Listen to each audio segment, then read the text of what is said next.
वज़ीर दिफा ख्वाजा आसिफ ने कहा है कि बानी से डील से मुताल्लिक कभी किसी लेवल पर गुफ्तगू नहीं हुई।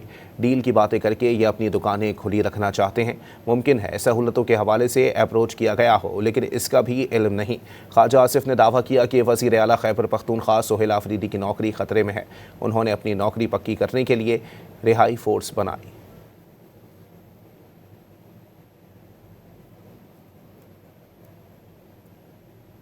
वज़ीर दिफा ख्वाजा आसिफ ने कहा है कि बानी से डील से मुताल्लिक कभी किसी लेवल पर गुफ्तगू नहीं हुई।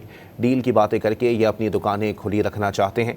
मुमकिन है सहूलतों के हवाले से अप्रोच किया गया हो, लेकिन इसका भी इल्म नहीं। ख्वाजा आसिफ ने दावा किया कि वज़ीर आला खैबर पख्तूनख्वा सोहेल आफरीदी की नौकरी ख़तरे में है। उन्होंने अपनी नौकरी पक्की करने के लिए रिहाई फोर्स बनाई।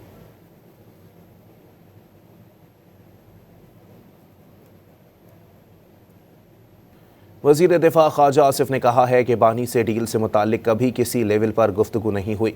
डील की बातें करके ये अपनी दुकानें खुली रखना चाहते हैं। मुमकिन है सहूलतों के हवाले से अप्रोच किया गया हो, लेकिन इसका भी इल्म नहीं।